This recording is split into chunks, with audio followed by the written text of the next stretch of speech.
at the end of the day, joining a startup is still risky, right? So what would you maybe suggest those people to consider and evaluate when making a decision whether to join a big company or a startup, right? Because I was in that place. When I moved to Manchester, I was like, oh, do I join this startup? Yeah. Or do I go to Co-op Bank and be a graphic designer there? And there was a lot of things to consider. I was really like on an island. So I think having an answer from somebody like you would be really valuable. Yeah, I mean, I would probably say to people, like, especially in their 20s, is like, don't worry about the risk so much. It's like, what is the worst that could happen, in terms of failure?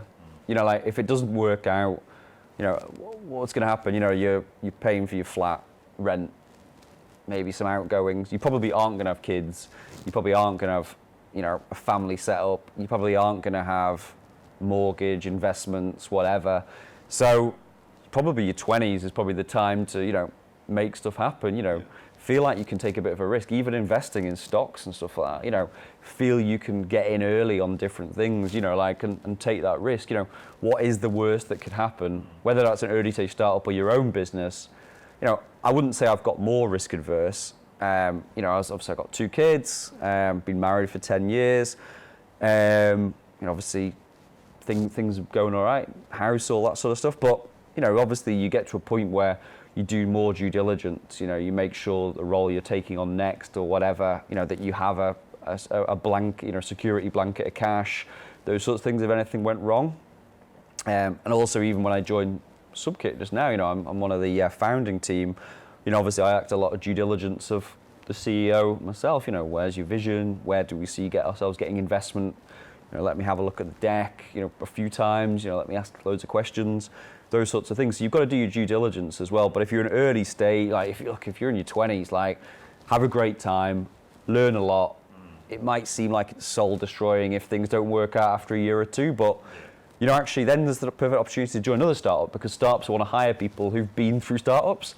They get the fact that it's like it's like the Wild West. You're constantly kind of rocking and rolling like through each day. But again, they need people who are adaptable like that. If you go and work in a bank and then you want to get in startups, well, you first off, you're either going to go the full 180 and go, God, I really want startup life because actually I can't work in this environment of being in a bank or something like that. Or the other side is if you've worked in a startup and then you go to a bank, it's going to be very hard to kind of go back to a startup because you become, almost like you become like this grey, beige version of yourself. If that's not kind of you, you want to, go out there and have that kind of dynamism on a daily basis, the new experiences. And there's an awful lot of camaraderie as well from being in a startup. I'm not saying, I'm trying to look around for the foosball table here, Jonas, but you know what I mean? Like, something that's a bit more, you want to be playing ping pong, you want to be having beers and pizza, you might be working late into the night, you might be going for beers after work or whatever, but there is that kind of camaraderie of everybody working together on something, and that's what's really exciting. Yeah. So, it's easier said than done. Doesn't suit everybody in the slightest, and don't get kind of brought into this whole Gary V or whatever of like, you've got to hustle constantly and, it's almost like a lifestyle. It's a lifestyle being in a startup, but it's also damn hard work. You've got to check in regularly with yourself. And usually the issues that, you think are big issues aren't big issues, but you just obviously always wanting to work on that and make sure that you're going like in a direction where you see yourself going forward as well. Yeah, I think because I can't speak for every 22-year-old who's just starting their career, but I think for me it's not whether it's a huge company or a startup, it's more the fact that I'm learning every day. And these kind of early 20 years are where I'm going to kind of learn my trade kind of thing and get that experience. And then it's further down in the line when I can start to properly kind of plan out, okay, this is the company I want to be in, or this is the location I want to be in. Now I've actually had that experience. It doesn't matter if it's a startup or like a huge company. Well, look at yourself. Like, when I get to pension age, it's probably like 75. It's what, 67 now, 68 or something? God knows. Far away. If retirement is all what COVID's been like this last year, then I don't want to get retired, because if this is it, just sitting around the house every night going, like, is this it? Shoot me at 60 or something, do you mean? But it could be like 85, when you're, oh, you know, you're what, 17 years younger than me? Christ almighty. But, you know, it's kind of true, you know, it's like, but it could be 85 by the time you're that. So the gap before you've got to get your shit together, you know, people are getting married later in life, people are having kids later in life, people do that. So you've actually got this weird period now after, say, school, uni, whatever, where you've got 10, 15 years to figure it out.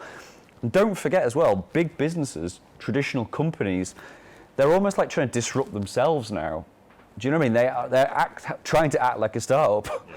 They're trying to do, so actually, the more experience you've got in startups and fresh ideas and creativity, look at the banks from fintech.